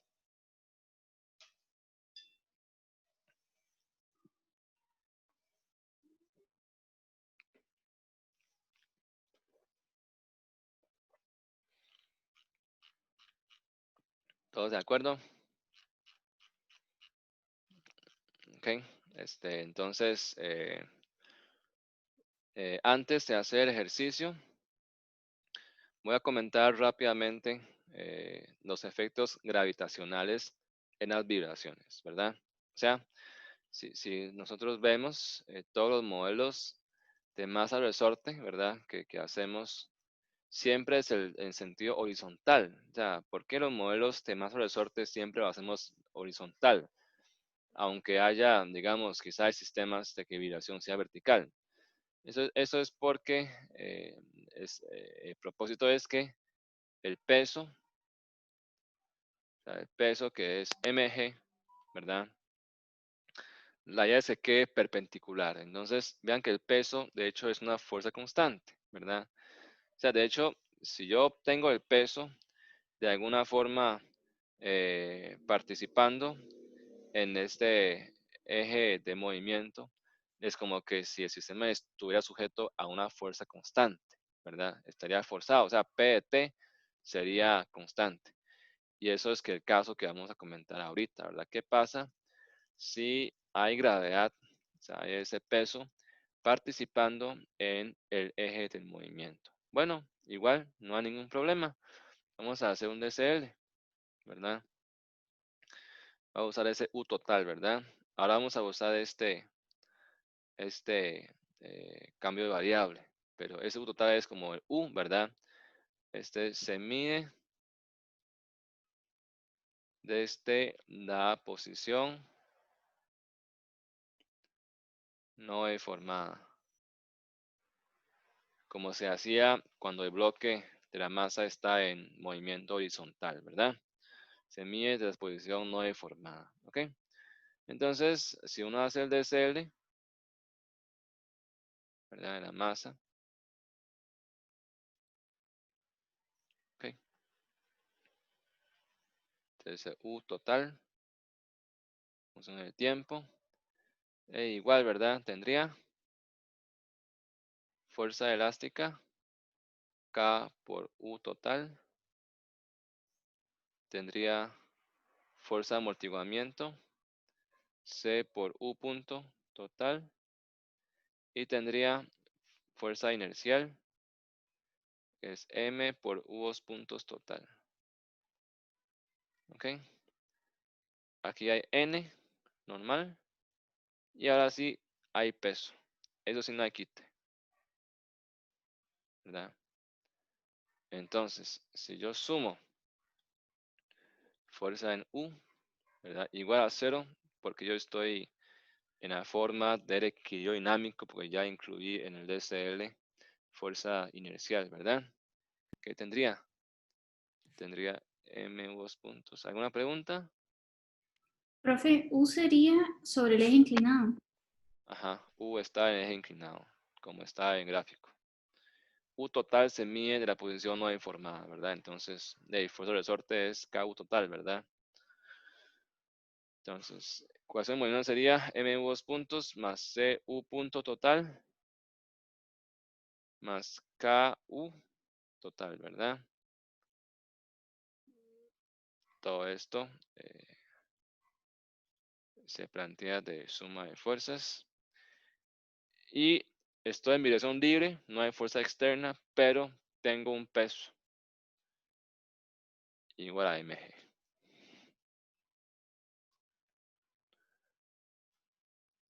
Eso me convertiría, vean que si quisiera resolverlo esto, ¿verdad? Tendría que resolver una homogénea, que ya lo mismo, ¿verdad? Una homogénea de más una particular, ¿verdad? O sea, tendría que resolver solución particular también, pero la particular tiene la particularidad de que la fuerza es constante, ¿verdad?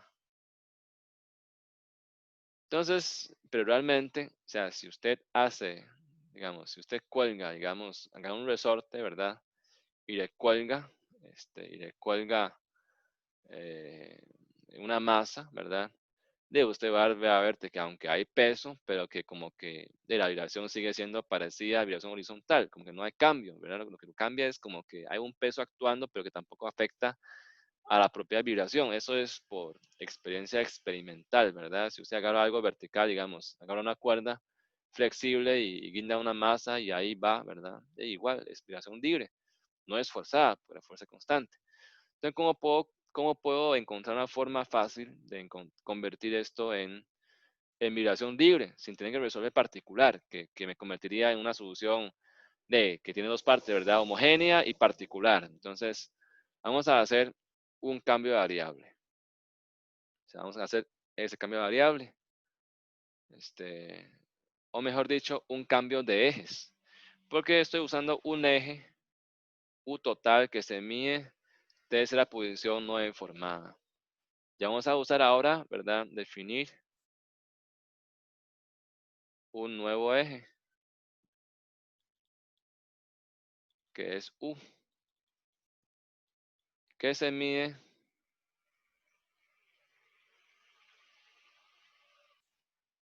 respecto a la posición de equilibrio estático.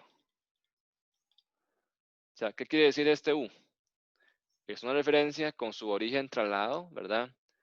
Debido a la observación de que yo suelto el sistema desde posición no informada. Va y, ¿verdad? Va y viene. Pero la amplitud va decayendo y a cuál posición va a quedar en equilibrio. En la posición del equilibrio estático, ¿no? Porque de función de la fuerza de amortiguamiento depende de la velocidad. Entonces, si velocidad es cero, o sea, si está ya en equilibrio, esa fuerza es cero. Si está en equilibrio, también la fuerza inercial va a ser cero. Entonces, la posición final, donde ya no oscila, sería la posición del equilibrio estático, donde se iguala la fuerza elástica con un componente del peso, ¿verdad? Entonces, ¿cuál es U, ¿verdad? Voy a decir posición de equilibrio estático es U equilibrio, ¿verdad? Posición del equilibrio estático. ¿Ok? ¿Y cómo se calcula la posición de equilibrio estático? Vamos a escribir aquí. Determinación. Determinar cuál es U del equilibrio estático. Entonces, hacer un DCL estático, ¿verdad? ¿De qué tengo? De fuerza estática, nada más. Nada más tengo K por U del equilibrio estático, N, zeta, mg. Y perdón, me faltó aquí. La fuerza realmente es mg sen zeta, ¿verdad? Me equivoqué aquí. Pues estoy sumando fuerza en U, no en eje Y. Entonces la fuerza del peso es mg sen zeta. Ahí me faltó. Entonces este es eje U, ¿verdad? Si yo sumo fuerza en U igual a 0, porque estoy en equilibrio estático, implica que K por U de equilibrio estático es igual a mg sen zeta. ¿Ok? Ok, entonces ahora bueno, tengo esta ecuación inicial, ¿verdad? Esta, que es con la referencia U total, medido respecto a la posición no informada. Quiero pasar esto a un nuevo eje, que es U. Pero este U, o sea, vamos a ver. Aquí, más abajo, en alguna parte, ¿verdad? Voy a borrar esto. En alguna parte, esta distancia sería U equilibrio estático. Y a partir de aquí se mediría U, que es el nuevo eje que quiero trabajar. ¿Cómo convierto este U total inicial a este U? Es una relación de traslación de ejes, ¿verdad? O sea, U total, o sea, cualquier medición respecto a la referencia U total, tengo que sumarle a U un U equivalente. Por eso es que sale esta ecuación, ¿verdad? Que relaciona los dos ejes. Que U total es U equivalente más U, ¿verdad? O sea, cualquier medición que yo hago respecto a la referencia U, que tiene origen acá, ¿verdad? Le sumo U equivalente, ya obtengo U total. ¿Ok? Esa relación es como, igual es una traslación de ejes, ¿verdad? ¿Ok? O sea, también puede verlo así, ¿verdad? U total, que varía en el tiempo, menos U equivalente, que es constante, o sea, este es constante, es igual a U de t. Otra verdad es lo que hemos hablado, cuando le resto una constante, equivale a una traslación de ejes. Entonces, U es un eje trasladado, ¿verdad? En sentido positivo.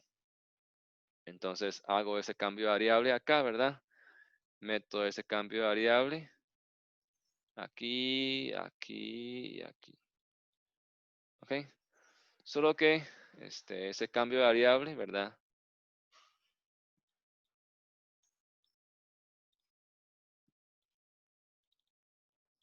U total es U equivalente más U en el tiempo. Entonces, yo tendría U punto total. Derivo ambos lados, ¿verdad? Derivo ambos lados del se va, porque U equivalente es constante, se va. Le quedaría esencialmente U total punto en el tiempo es U punto en el tiempo, porque U equivalente es una constante. Y lo mismo U total dos puntos. Esencialmente es U dos puntos, porque U equivalente es una constante. Y sustituyendo ese cambio de variable en la ecuación inicial, tendría entonces que M U dos puntos de t más cu punto de t, que no hay cambio, más k, ahora sí, U total si hay cambio, ¿verdad? Sería k de U equivalente más U, que cambia con el tiempo. Perdón, aquí es el más, es igual.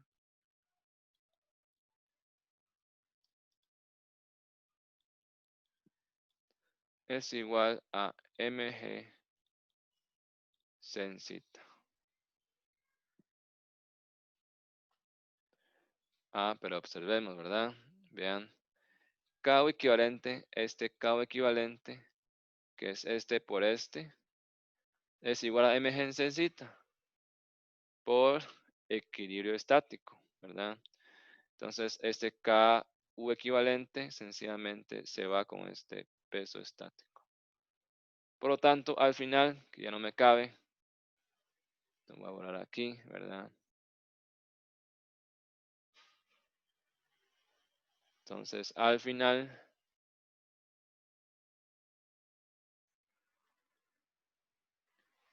llego a la ecuación que MU dos puntos más CU punto más KU es igual a 0, pero con U medido respecto a la posición de equilibrio estático.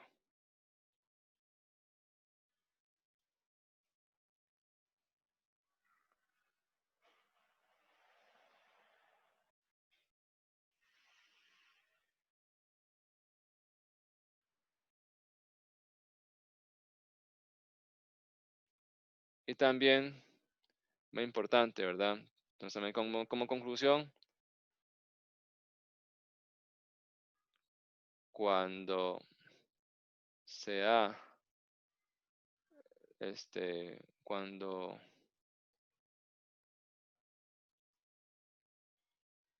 hay participación de peso o fuerza constante,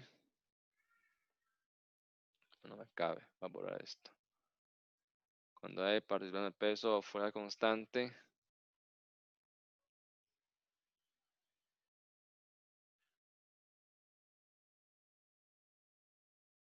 en la dirección de movimiento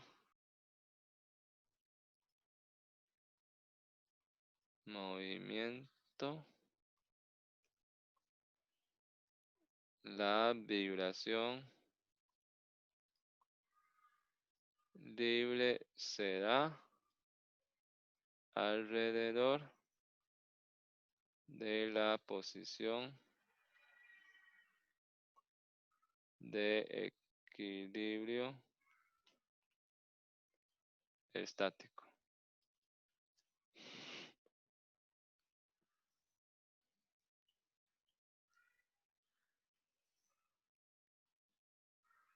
¿De acuerdo? O sea, esto me comprobó de que cuando hay presencia de una fuerza constante, puede ser peso propio o puede ser una fuerza externa, ¿verdad? Constante que está aplicado ahí. Lo que provoca es que el sistema oscila también libremente, pero alrededor de la posición del equilibrio estático. ¿Ok? Por lo tanto, o sea, por ejemplo, ¿verdad? Bueno, no sé si hasta aquí hay preguntas. Profe, entonces eso sería como verlo, como si se moviera el equilibrio del resorte, algo así. Sí, La posición de entonces, equilibrio. ajá, cuando el resorte entra en equilibrio con el componente del peso o con la fuerza constante, ¿verdad? Que actúa en la masa, en dirección de movimiento, esa es la posición del equilibrio estático. O sea, el resorte está ya estirado, ¿verdad? En esa posición, pero va a vibrar libremente respecto a la posición de equilibrio estático. Es una posición con un resorte estirado, por supuesto. ¿Ok? ¿Alguna pregunta más?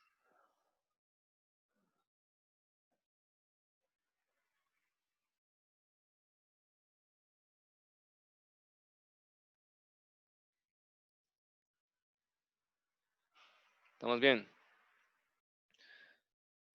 Esto también implica algo que podemos comentar aquí, ¿verdad? Digamos,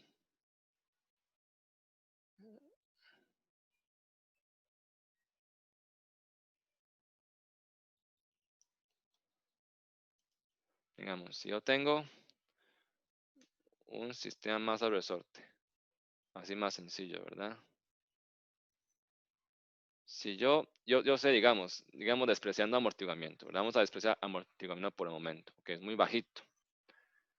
O sea, digamos, si yo suelto, ya yo sé que esta masa, bajo presencia, bajo acción de peso estático, va a oscilar alrededor de posición de equilibrio estático, ¿verdad? O sea, en ese caso, U de equilibrio estático sería de mg entre K, porque K por U de equilibrio estático es el peso, ¿verdad? En sí, ¿ok? Pero entonces, si yo sé que en este caso, ¿verdad? La solución respecto a posición de equilibrio estático, ¿verdad? O sea, en el caso, ese caso sería MU dos puntos más KU igual a 0. Y yo sé que la solución final, vean que la solución final ya todo sería respecto a la posición de equilibrio estático, sería U sub 0. Digamos que si yo agarrara la masa, ¿verdad? Desde la posición no informada del resorte y lo suelto. Si yo soltara, o sea, la masa desde posición no informada del resorte y lo suelto, ¿qué implica?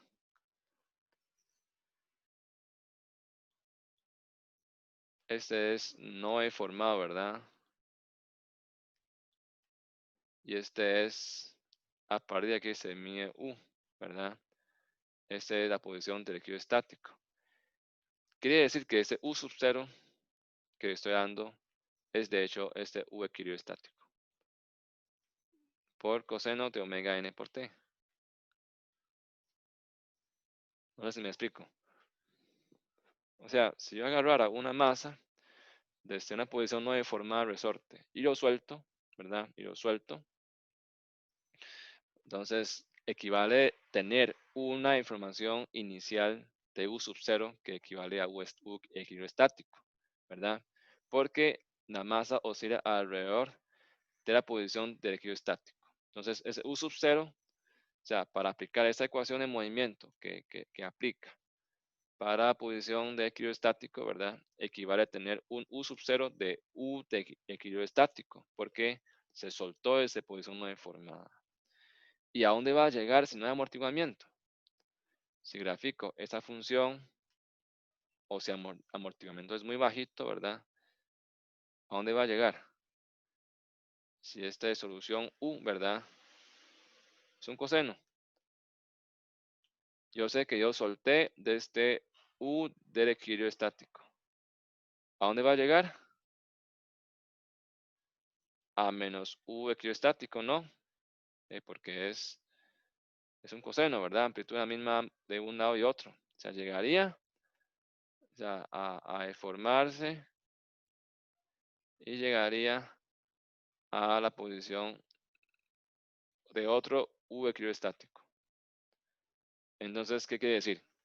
Si yo suelto la masa desde la posición no deformada, llegaría a deformar el resorte 2 veces el U equilibrio estático.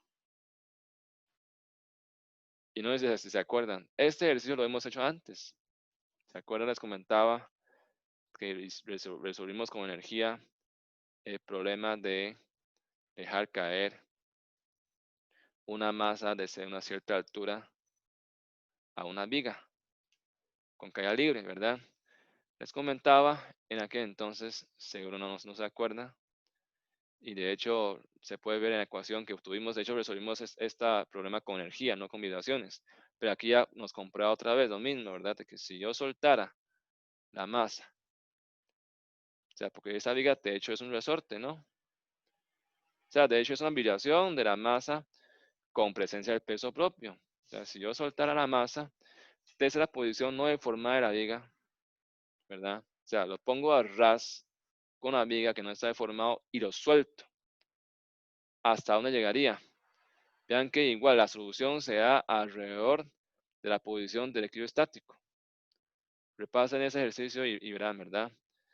La solución igual se da alrededor del equilibrio estático, ¿verdad? Y la amplitud máxima que llega es esto más algo y esto menos algo. Y si lo suelto desde este borde, o sea, al ras de la viga, donde no está deformado, la deformación máxima que llegaría sería 2 veces U estático. U equilibrio estático. O sea, amplifica 2 veces. Pueden repasar ese ejercicio que está en tema 4, ¿verdad? Y aquí esencialmente estamos comprobando con lo mismo, ¿verdad? Mediante vibraciones. ¿Ok? Entonces, ese es el efecto gravitacional en las vibraciones. No sé si hay alguna pregunta hasta acá.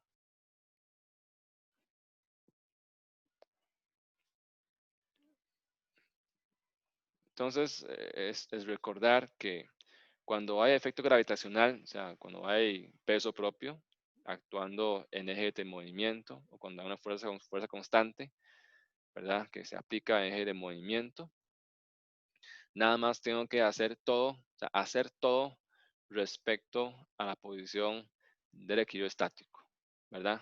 O sea, nada cambia, o sea, cuando el movimiento U se resuelve igual, ¿verdad? O sea, es como si no hay fuerza externa, porque todo vibra alrededor de posición del equilibrio estático.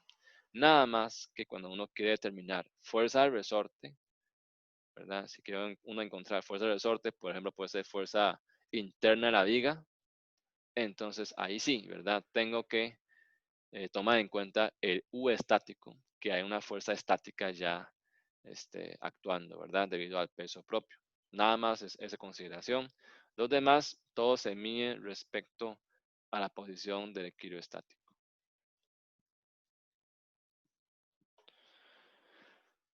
No necesita preguntas hasta acá.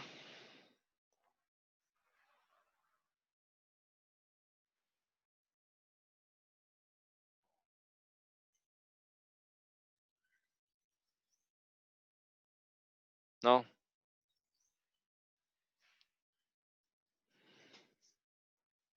Todo bien, entonces.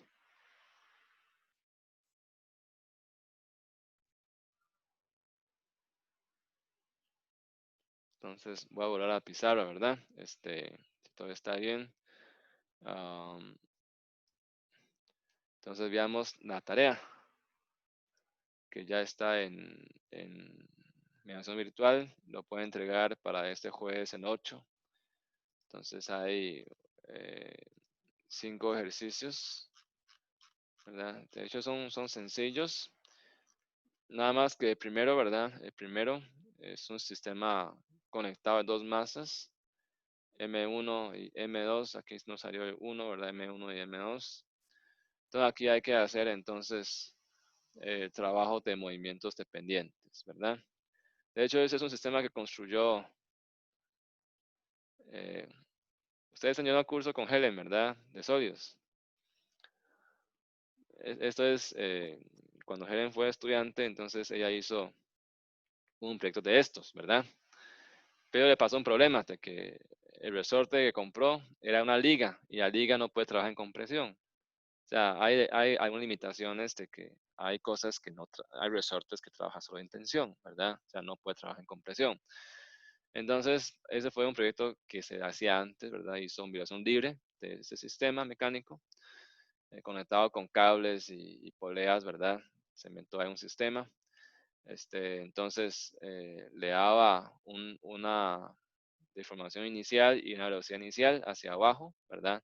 Y empieza a vibrar. Entonces, le pide encontrar ecuación de movimiento del sistema. Aquí, por supuesto, hay que entonces hacer suma de fuerzas en cada masa, ¿verdad? Y relacionar los movimientos de masa 1 y masa 2 mediante ecuaciones de movimientos dependientes que vimos en tema 1, ¿verdad? Porque los movimientos entre ellos están relacionados. Y ahí usted va a encontrar una ecuación de movimiento para el sistema de dos masas. Va a encontrar ese M equivalente del sistema, que es una combinación de M2 y M1 y K, ¿verdad? Con eso encuentro la frecuencia y periodo natural de vibración. Y después pueden resolver, ¿verdad? Con la solución que hemos visto, encontrar la función de desplazamiento, ¿verdad? Respecto a posición de equilibrio estático, aquí igual, ¿verdad? Todo respecto a posición de equilibrio estático porque actúa el peso en el sistema, ¿verdad? Es una fuerza constante que actúa en masa 2. Entonces tendría una deformación estática permanente. Pregunta velocidad máxima, ¿verdad? Pero al final pregunta si la función es válida, ¿verdad? Para cualquier tiempo y piense su respuesta, ¿verdad? Piense.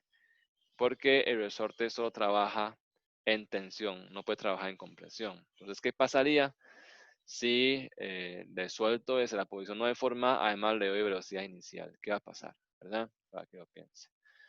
Segundo, es un péndulo. Eso es un péndulo, ¿verdad? Nada más que el péndulo está confinado en una trayectoria circular y le pego dos resortes, uno a cada lado, ¿verdad? Entonces se encuentra ecuación de movimiento, ¿verdad? Y lo mismo, ¿verdad? Eso es nada más, o sea, vibración libre, la intención es encontrar el periodo y la frecuencia natural, o sea, encontrar las propiedades intrínsecas del sistema. Ese es el propósito, ¿verdad?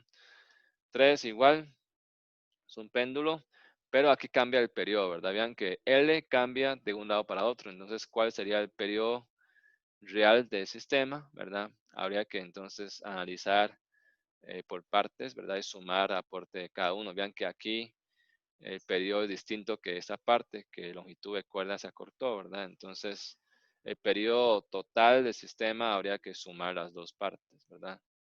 Y el resto es conceptual. Esto, punto 4, ¿verdad? Es para encontrar amortiguamiento mediante incremento logarítmico, ¿verdad? Ahí hay un gráfico de cuánto mide esta deformación con una prueba de vibración libre, ¿verdad? Y eso es un monopolo de telefonía, ¿verdad? Entonces hay que asumir, como es masa continua, hay que asumir una masa efectiva, ¿verdad? Puntual, en extremo, y es un tubo, ¿verdad? Es un tubo metálico, ¿verdad? ¿Ok? Y en último, ya son dos resortes en serie, ¿verdad? Que ya hemos visto. Igual hay que encontrar periodo natural, encontrar ecuaciones de solución, ¿verdad? Para la posición, velocidad, aceleración. Y todo eso respecto a la posición del equilibrio estático, ¿verdad? Porque yo sé que oscila respecto a la posición del equilibrio estático. Pero después tengo que entonces devolverme a encontrar cuál es la función de deformación del resorte en el tiempo, ¿verdad? Y cuál es la fuerza del resorte en el tiempo. Y cuál es la fuerza máxima que es sometido del techo que se ancla al resorte, ¿verdad? Y velocidad mínima necesaria para que no entre en compresión en ningún momento. Ok. Este jueves habría quiz, ¿verdad? En principio. De este jueves en 8, ¿verdad? A menos que ustedes dicen que no quieren quiz, lo podemos pasar para otro día. Si no, dejamos para el jueves.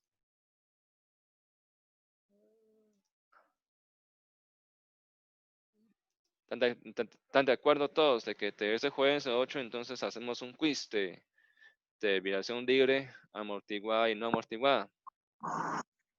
Y va a ser con el mismo formato que los demás, ¿o no? Sí, o sea, sería, yo publico el quiz un día antes, ¿verdad? Una noche y cierro hasta las 10 de la mañana. Ujú. O sea, va a ser formato parecido, unos ejercicios de sección única, ahí para que leen, ¿verdad? Y puede haber problemas conceptuales, ¿verdad? Ejercicios conceptuales para ver si han comprendido el concepto o no, ¿verdad? De amortiguamiento y todo esto. ¿Ok?